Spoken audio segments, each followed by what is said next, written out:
follow me as I'm getting prepped. So we had.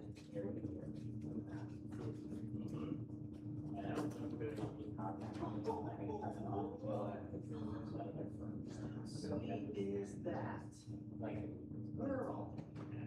So that's working actually. That's actually.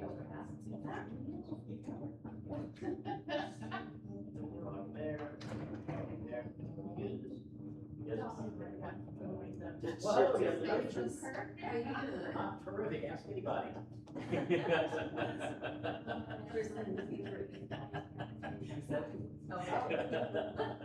Bill 11. Bill 11.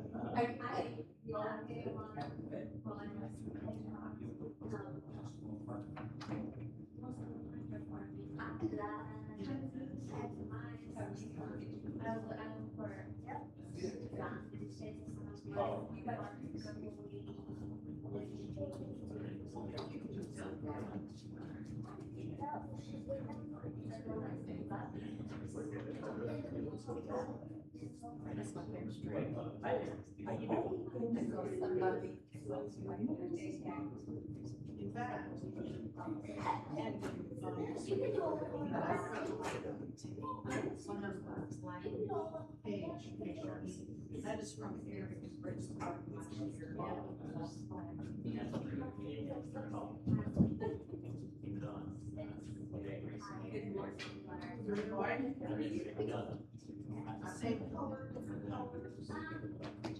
Hey, how y'all doing? Southern person. How y'all doing? You doing steady? Yes, sir.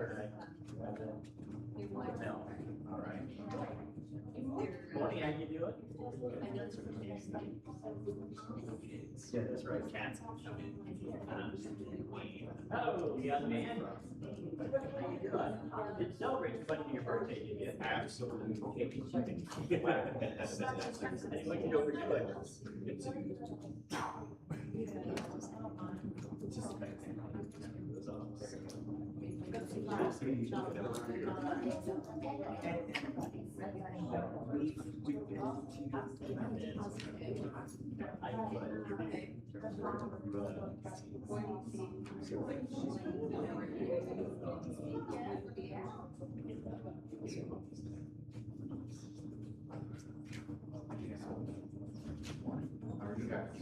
Good to see you, Brian. Yeah. Okay, yeah, that's what I heard. We were able to speak these guys up, so we're trying. Genesis is only even yeah, this week I think we're gonna try to do between today and today. Yes. Okay. Cool. That's all right. Okay. That sounds good. Yeah. Make it happen. I like it.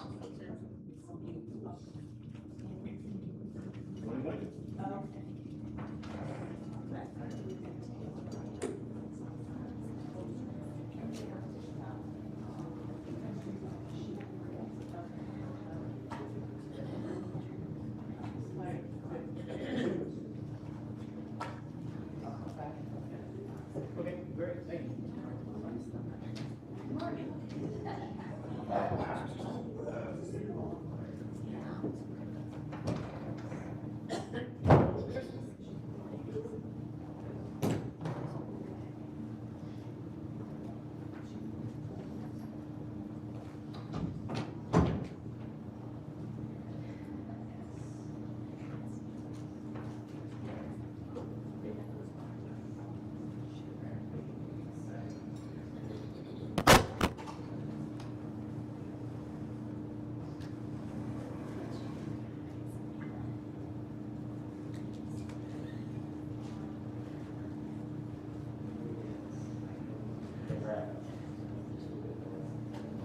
Oh, you wait. Yeah.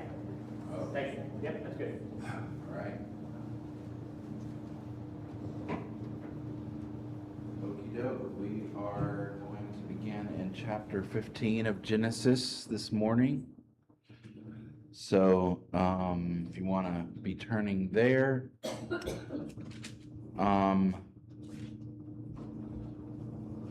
before we get started, let's say a prayer. Oh God, our Father, thank you so much for this day.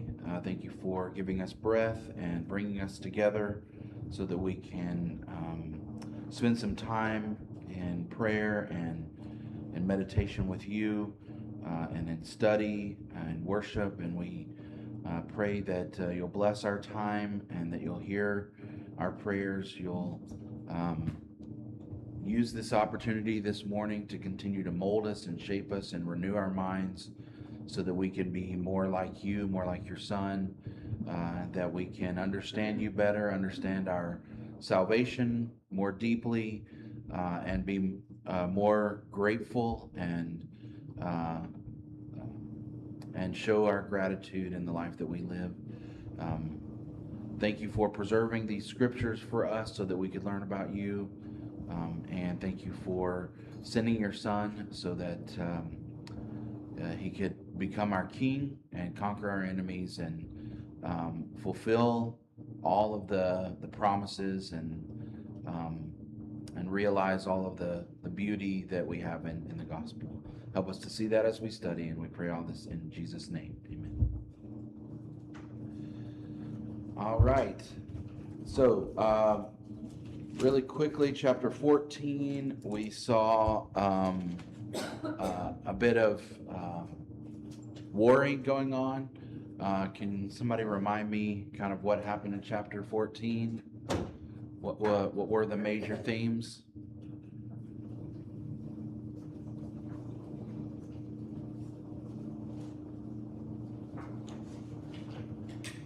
If 4 kings come up against the 5 kings and defeated them, overcome them more.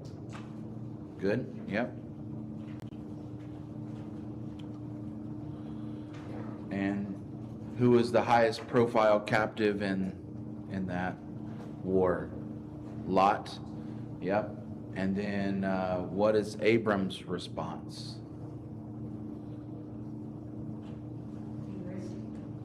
So he goes and rescues Lot.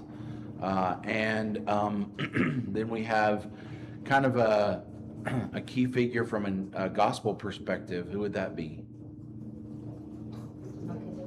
Melchizedek, right? So this guy comes out of nowhere who is both priest and king. We don't know who his parents were. We don't know where he came from or really anything about him except he's the king of Shalom. He is king of righteousness, and he is the priest of the Most High God. We don't know how a priest would come about before the law of Moses, but in retrospect, Moses is telling us about this figure that just kind of popped up out of nowhere, and Abram gives him 1/10 of all that he has. And so somebody even greater than Father Abraham appeared on the scene, and there's no denying that, right? So we talked about that quite a bit on Wednesday. So let's go ahead and pick up in chapter 15, and let's read verses 1 through 6 to begin with. After this, the word of the Lord came to Abram in a vision. Do not be afraid, Abram. I am your shield, your very great reward. But Abram said, Sovereign Lord, what can you give me, since I remain childless? And the one who will inherit my estate is Eliezer of Damascus. And Abram said, You've given me no children, so a servant in my household will be my heir. Then the word of the Lord came to him. This man will not be your heir, but a son who is your own flesh and blood will be your heir. He took him outside and said, Look up to the sky and count the stars, if indeed you can count them. Then he said to him, So shall your offspring be. Abram believed the Lord, and he credited it to him as righteousness. Okay, so somebody summarize that for us. What did we just hear?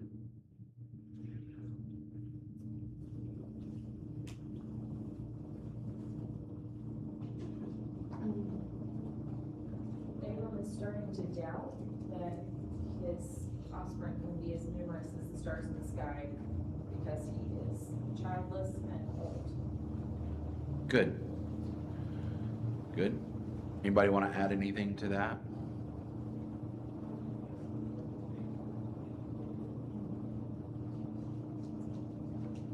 Yeah, go ahead, Jen.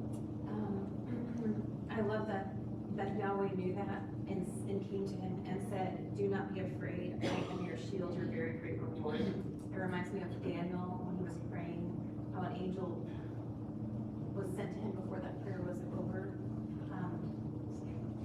Yes, while you were still praying, an angel was sent, right? So here, it is interesting. The first thing that God tells him is, don't be afraid.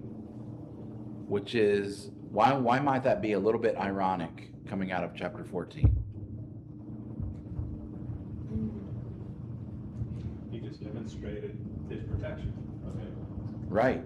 Abram just defeated 5 kings and took back his property and rescued the captives, right? And the first thing, but he's still afraid. I think that's also what the angel says to Mary. Oh yeah, good point. Wow, yeah, that's a great connection. Yeah. Yeah, I was thinking that too, and it's very interesting. They both begin this big thing, right? Like, and it does feel a bit like a mirror in the sense that I'm going to create you a nation, and Jesus is the king of a new nation and that kind of thing. It's really beautiful to look at the parallels there. Good, yeah. Like in correlation through our life, you have all that he's accomplished, his foundation, his faith is way up here, but then, this worrying about, having offspring, shakes his foundation, comes down there, and he needs to pick me up, and that's what was provided for him. Good, yeah, excellent. It's like we do. Yeah. So just to continue the narration, Abram is afraid that his heir is going to be this Eleazar of Damascus. And the Lord says, no, I'm actually going to provide an heir, and it will be your own child. And then he takes him out to see the stars, and Abram believes what the Lord is saying is true. Right. And that is counted as righteousness. Good. Good. Yeah. I think this is a good example of no different than us. When God says something to us through his word, we envision it, and it's very seldom what the Lord has intended for us to Good point. understand, to see. And Yeah. how it's going to play out. Yep. And this is just a good example of that, of same thing. And we see that over and over in the Old Testament. But it should be a lesson to us that, we think we figure it out. When we're studying the scripture, we think we get it figured out. Pharisees thought they had it figured out too. Yeah. Good point. Yeah. And they didn't. Yeah. It's just a lesson that we need to take from this and understand that you may think you have it, but back up. Right. Yeah. Good. Yeah. Yep. Okay, what else stands out to you from the text?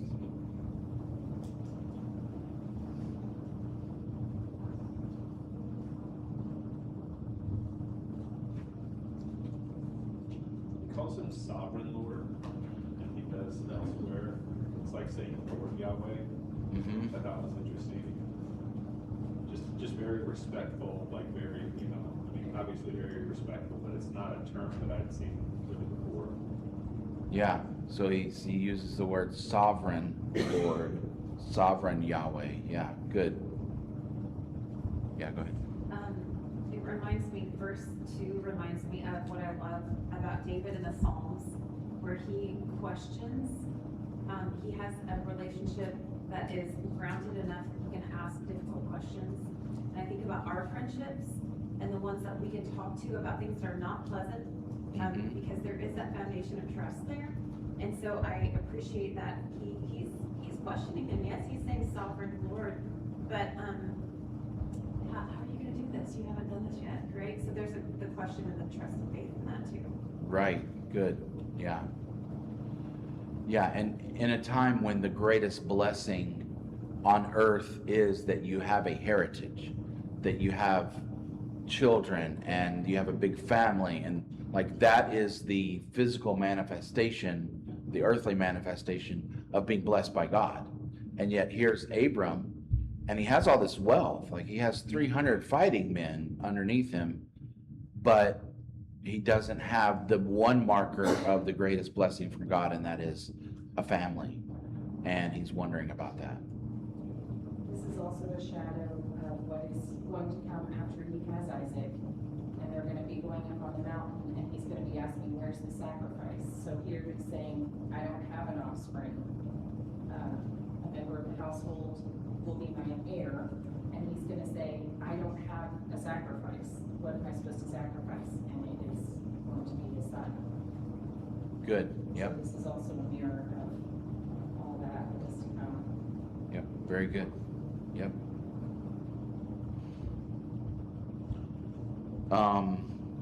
So why do you think God answers Abram by showing him the stars instead of giving him a timeline?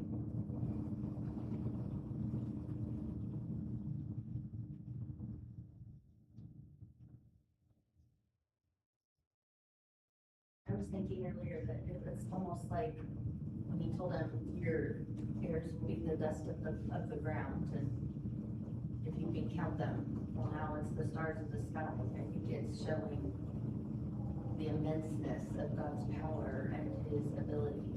Because he knows he can't count either one of those things. But Right. as a human, we need to see it. And so I think he was blessing him by giving him like taking him out and showing him. That was a really great like blessing to him, like there's a word I'm looking for, but anyway, it just helps them to actually see it. Yeah, good. Jesus did this over and over in word pictures, things that we could, taking a difficult concept and putting it into something that you could visualize. Yes, yeah, good. Yeah, and it's kind of the pattern of nature, right? You could have, if you had one acorn, you could populate the entire earth with trees, right? Just from one acorn, because that acorn is going to grow up and produce more acorns, and then you could take those and eventually you could populate the entire earth from one seed, right? So it's the pattern of nature.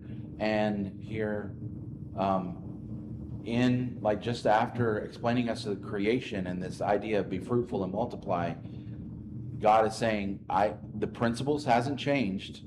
I'm still going to take you, one Abram, and I'm going to make you as the stars of the sky. And it's not going to be on your effort. I'm going to give this to you, right?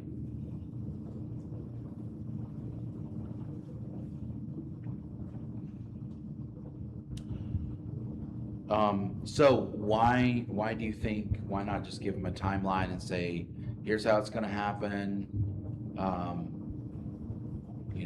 5 years from now, 2 years from now, this is going to happen, this is the way it's going to work.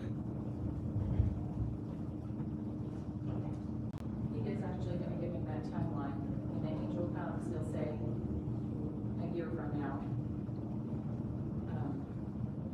But here, I think the belief is key. He needs to see that Abram believes without any more information. Good. Okay.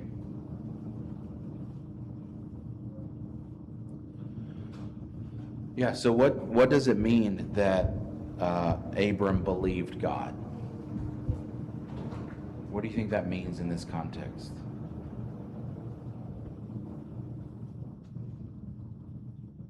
Trust. Okay. Perhaps trust.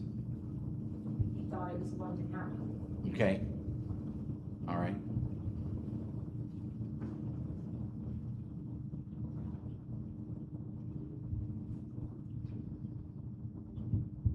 It also, he believed in the Lord. He knew that God had done, he had taken care of him and had done all these things before. So whether he thought it was humanly possible at his age and at this point in his life and after all this time, I don't know. I just think Yeah. he could believe in the Lord, that the Lord could do this for him. Yep. But it's something, if you keep, as we keep reading, Yeah.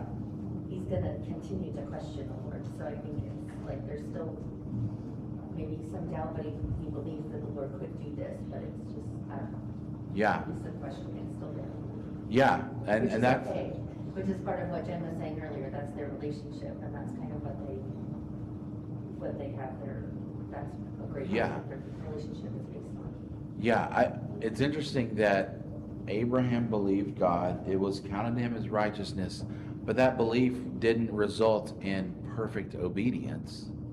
It didn't result in the utter lack of all doubt, and it didn't get rid of every question that he might have. But yet it was still counted to him as righteousness because he believed that God could do what he said. Yeah, Jen. Have you ever had a situation where you're just, you're trying not to worry about it, but it's just really hard to get out of your head, and then you have this moment of resolution where you're like, okay, and your spirit is at rest. I feel like in this moment, he went from, to just being at rest, and the Lord knew that was accomplished, and I feel like we're gonna waver, like he really said, like, obviously he does too, and I think it's more like, okay, is God expecting me to fix this? Is God expecting me to do more? And then, so anyway, he's able to rest for a moment. Good. Okay, so let's keep reading. If somebody would volunteer to read verse 7 through the end of the chapter, which is 21. And there are some names, but I don't think they're too hard. Jesse, go ahead. 7 through the end. Then the Lord said to him, I am the Lord who brought you from the Ur of the Chaldeans to give you the land to possess. But Abram said, O sovereign Lord, by what can I know that I am to possess it? The Lord said to him, take with me a heifer, a goat, and a ram, each 3 years old, along with a dove and a young pigeon. So Abram took all these for him, and then cut them in two, and placed each half opposite the other. He did not cut the birds in half. When birds of prey came down on the carcasses, Abram drove them away. When the sun went down, Abram fell sound asleep, and great terror overwhelmed him. Then the Lord said to Abram, know for certain your descendants will be strangers in a foreign country. They will be enslaved and oppressed for 400 years, but I will execute judgment on the nation that they will serve. Afterward, they will come out with many possessions. As for you, you will go to your ancestors in peace and be buried at a good old age. In the 4th generation, your descendants will return here, for the sin of the Amorites has not yet reached its limit. When the sun had gone down and it was dark, a smoking fire pot with a flaming torch passed between the animal parts. That day the Lord made a covenant with Abram. To your descendants I give this land, from the river of Egypt to the great river, the Euphrates River, to the land of the Kenites, Kenizzites, Cadmonites, Hittites, Perizzites, Rephaites, Amorites, Canaanites, Girgashites, and Jebusites. Okay, so recap what we just read there for me. I like this because there's just been a few times, I think of Gideon, he's like, I don't know about this, can you help me? And he's patient with him. And it seems that God is patient here too. And he's like, I just don't know. And I do think this is an exercise in faith. And then to once again do what God does, he gives him this very elaborate kind of sign and timeline. It's crazy to me that he's like, yeah, for 400 years, which to a man is many lifetimes Yeah. of slavery. He lays this out and gives him the timeline of what's going to happen. And he even tells him, you're gonna live a long time and you're gonna die basically a peaceful death, So I thought this was just really interesting, very incredible visual about the covenant. Yeah, good. What else did you notice in that section?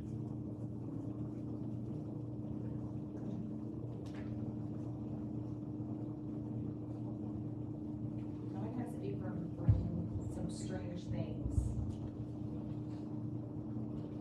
Say it again. God has Abram bring some strange things. Okay, He tells yeah. him to bring a heifer 3 years old, a goat 3 years old, a ram 3 years old, a turtle dove, and a young pigeon. And he does, and I still am not sure what that had to do with anything. Gotcha. Yeah. Okay. So from my understanding, this was a popular or a common way to bring about a covenant. Is that this would have been done between families or tribes.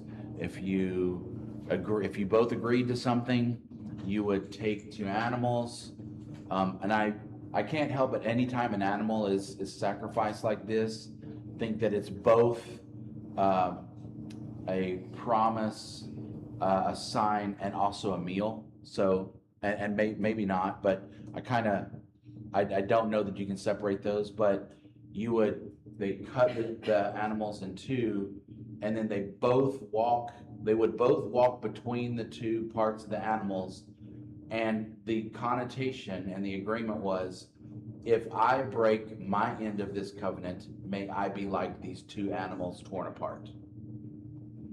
And it was a promise with a curse if you broke the covenant. So here, let me be like these animals if I don't hold up my end of the bargain. Okay? Is that a reference from somewhere? I know it's mentioned in other places. I don't have that here, but that is a covenant practice. There are other times that happened.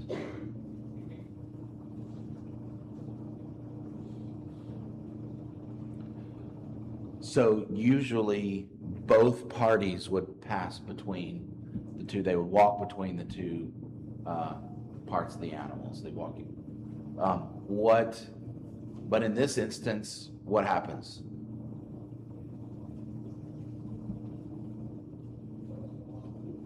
Birds of prey come down.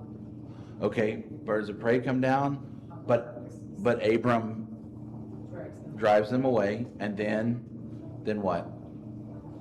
He goes to sleep. He goes to sleep.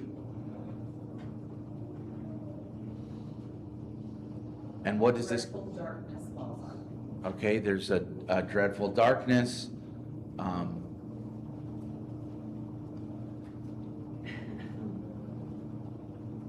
Keep going. God comes to him and tells him and assures him that any doubts or fears that he might have, that's human nature, that I'm going to take care of you. This is what Okay, good. Yep. and it'd be the sacrifice was to stand there. Uh-huh.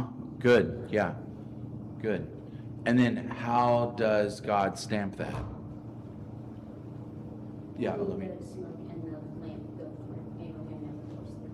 Yeah, so the lamp and this smoke, the smoking pot, right?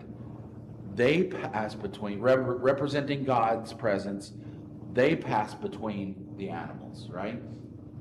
So this is a one-sided covenant.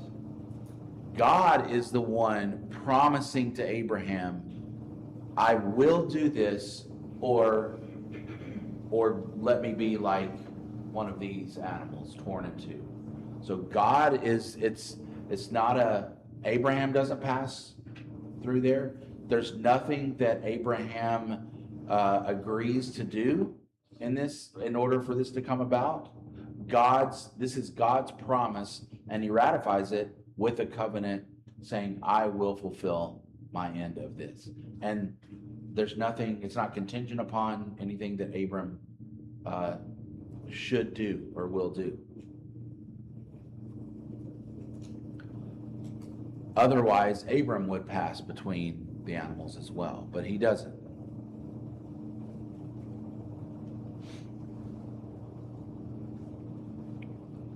Okay. Yeah, and I get this might be one of the strangest chapters in Genesis for us today because of this covenant practice. It's just really weird. But the message is, may this happen to me if I break my covenant, and God alone passes between the pieces. So he's taking the covenant obligations on himself. It's like, I'm obligated to do this. Which is reminiscent of his covenant with Noah as well. That was also a one-sided covenant that we talked about. Right, yeah. Yep. He found favor with Noah, and When the bow is in the clouds, I will see it and remember the everlasting covenant. right, yeah. Yep. Good. This is such a beautiful picture of how God is in the details.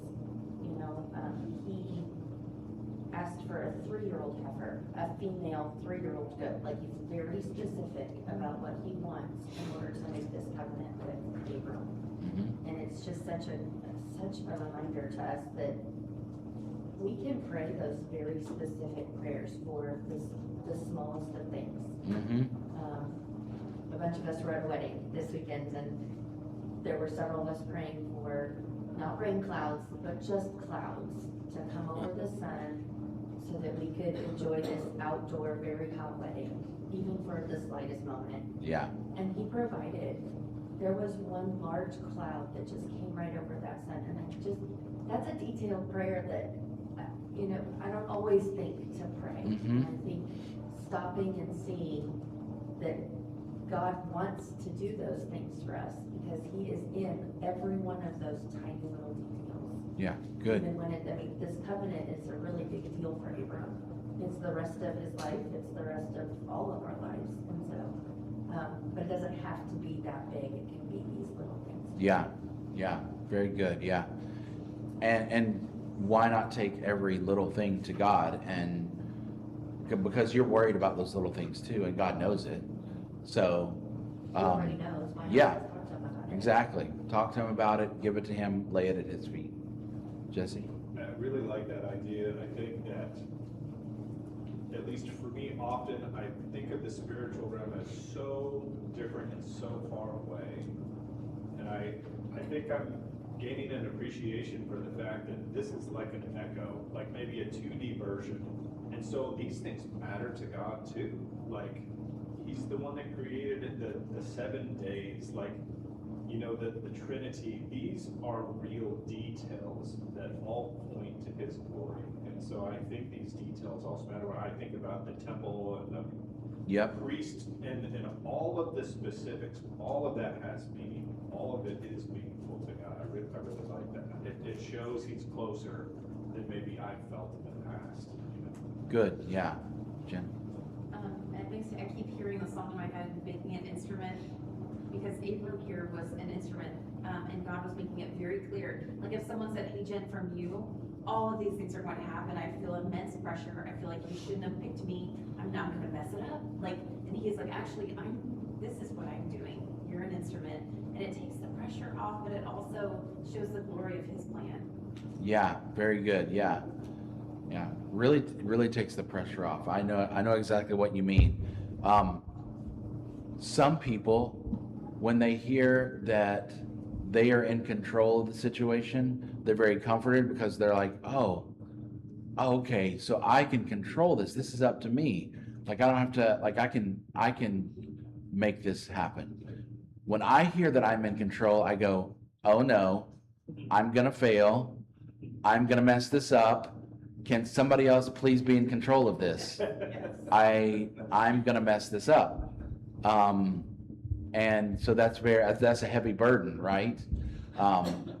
So yeah, I think that's real for sure here. Like God is reassuring Abram, hey, this is on me. This is my work to do. And I feel like that really has the gospel echo, right? You see in like Ephesians chapter 1, God made us holy and blameless. God adopted us. He predestined us. He made us holy and blameless in his sight. He forgave us. Like those are all his work, right? While we were dead in our trespasses and sins, he made us alive. Those were all things he did. That was his work. And then you get to chapter 4, and Paul pivots and says, now you should walk in a manner worthy of that calling, right? The calling was God's work. And it just really points toward the beauty of the gospel where God keeps both sides of the covenant. Like he's the one that provides. At the cross, Christ bears the covenant curse himself, right? And the promises rest on God's faithfulness, not ours, right? Thank goodness it's not because of my perfection that I receive a reward. It is because of the cross, Jesus' faithfulness. I also think it's kind of a cool connection that like the smoke and the burning lamp and the pillar of cloud and pillar of fire is what guides. Yeah, it's like a miniature version of that, right? Yeah, great connection there. There's something about that right here sets up, that's God's presence. That's God's protection, his promise, his presence.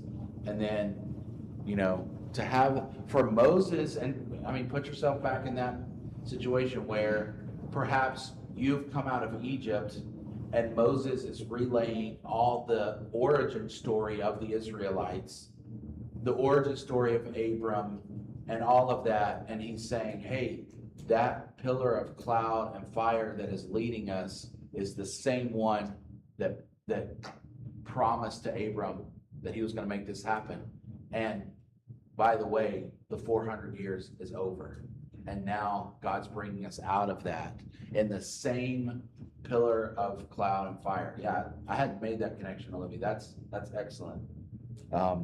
Especially when you consider the timing of probably when this was, being conveyed, this message.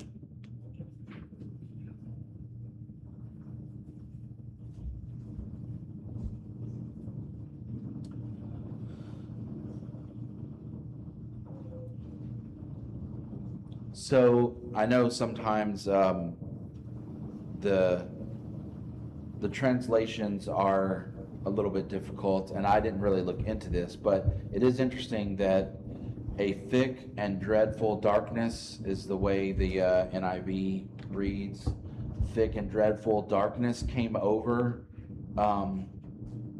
Abram. Yeah, I wonder what that's about. When the sun sets. This is all symbolic of a sort of death here. Okay. His deep sleep, the darkness. He's in a tomb here. Oh yeah. Yeah. I don't know. Darkness and sleep. Now, Yeah. like a new person under this new covenant with God. Yeah. Wow, that has lots of overtones, right? Then Yeah. He also was kind of like, all these bad things are gonna happen but you're gonna die first. And doesn't he say that to to David? He's like, oh, all of these bad things are gonna happen in your kingdom, but I'll wait till you die, or something like that. Yeah, yeah. This promise is gonna extend beyond you. Yeah, yeah, Don.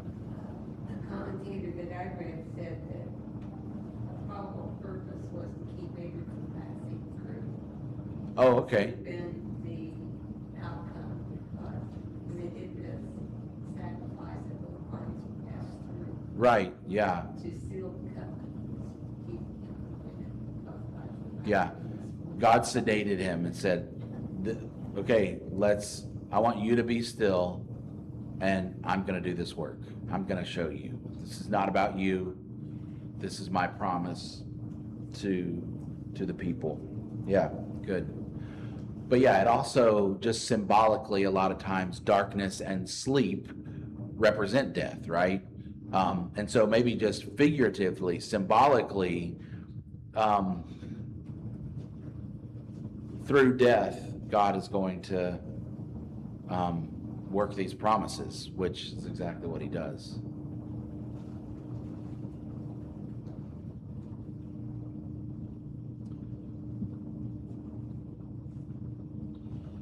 Let's see.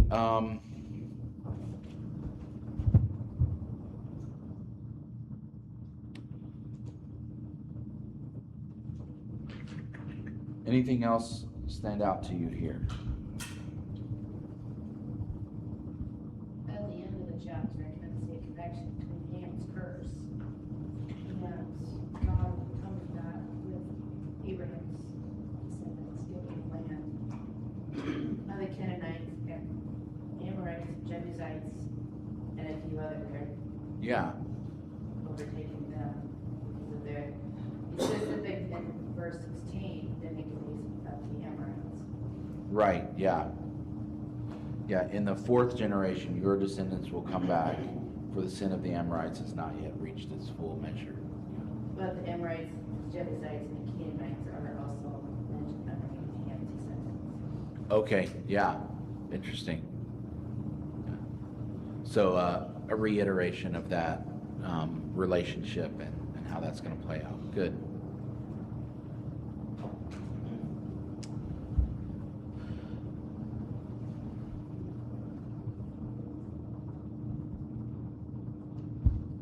Anything else?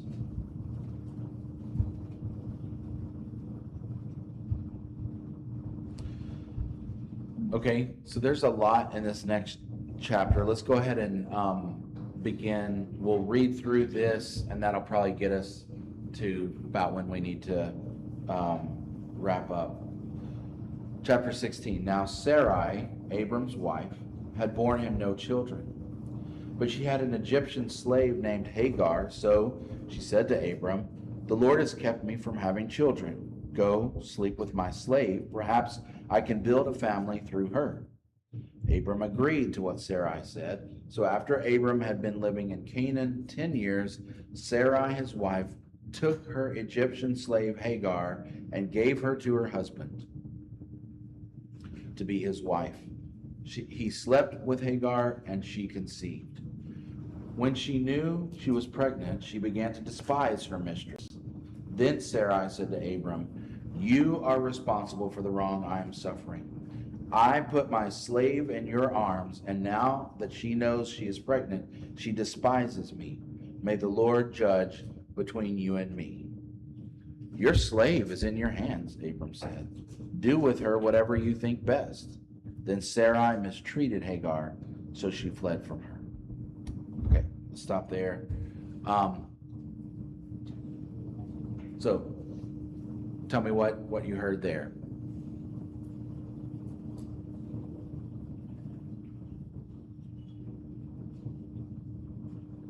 Typical human reaction. This is not like Typical human reaction. taking care of ourselves. Yep, we're done. We're tired waiting. We want to take care of it ourselves. Good. Sarai actually is the one that starts to get nervous, and so she comes up with a plan Yeah, for Abram yeah, to use her slave to create an offspring, so that his descendants will be as numerous as the Yeah. stars.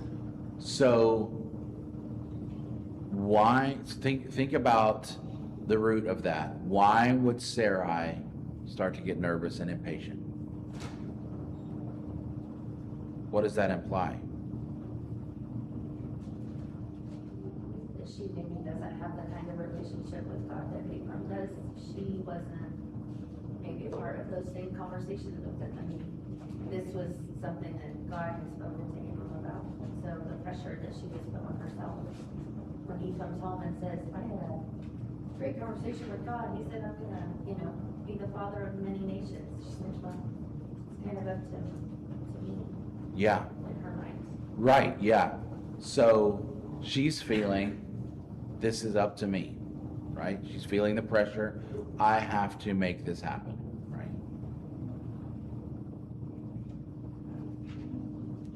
Which is in contrast to what God just did. God just said, I'm going to make this happen. But Sarai is starting to feel the pressure herself, which means she's taking the obligation on herself, right? And it worked. Okay. Yeah. Seems like it worked. Yeah. I mean, what she set out to do, worked. Now he has offspring. Mm-hmm. Right. Good. It doesn't go so well. Yeah. Right.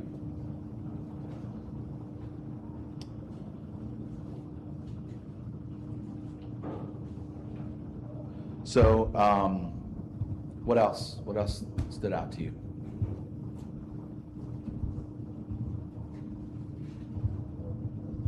When it doesn't go so well, she immediately blames Abram, Okay. even though she's the one that tried to Yeah. contrive this whole plan. So, Right. Does that remind you of any other temptations? Right? Is it kind of like for me, I hadn't really thought of that before reading through this and going, oh, so, the woman has this solution and the man just goes right along with it. And then afterward, there's shame, conflict, guilt, blame, right? So, yeah, it was just interesting how big of an echo that was to the first sin.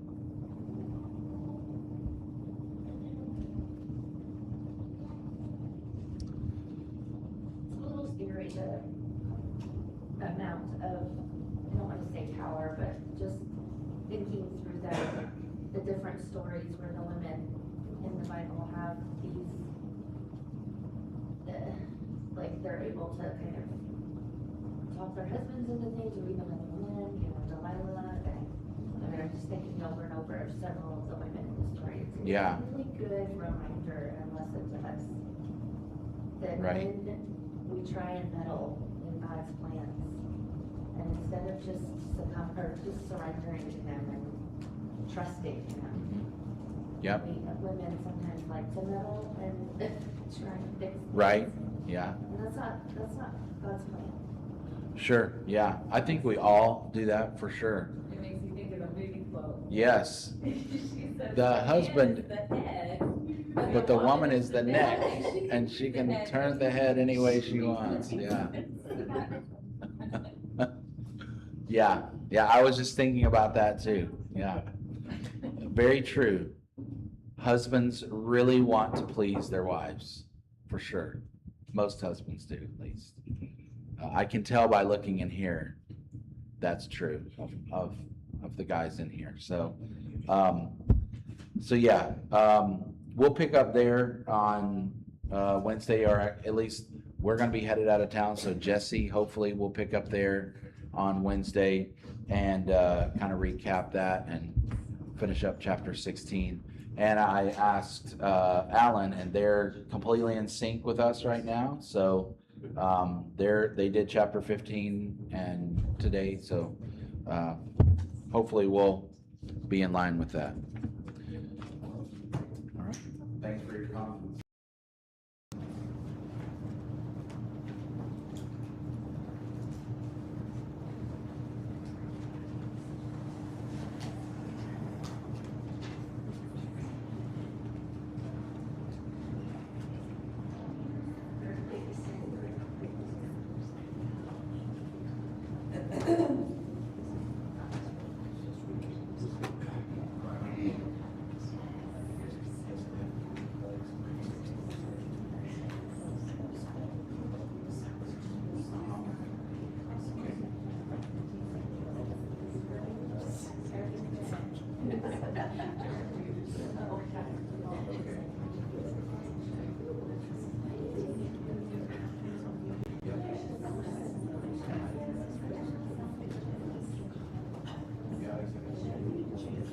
Yeah, gotcha. Yeah.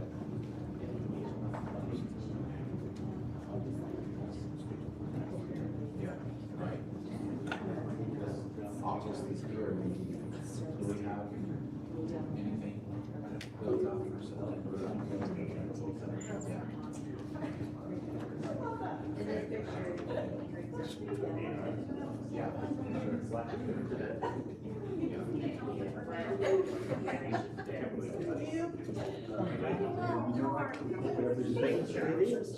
I got to read the Genesis 19 days. I'm ready to go. I don't do the things like that. I know, some of those are tough. When in class, when we're going through 14, talking about wars, I'm like, look at the end of verse 9. This is the easiest way. 5 games against 4. That's the easiest way to say it. It's like, we stumble over those 3 names, I'm like, we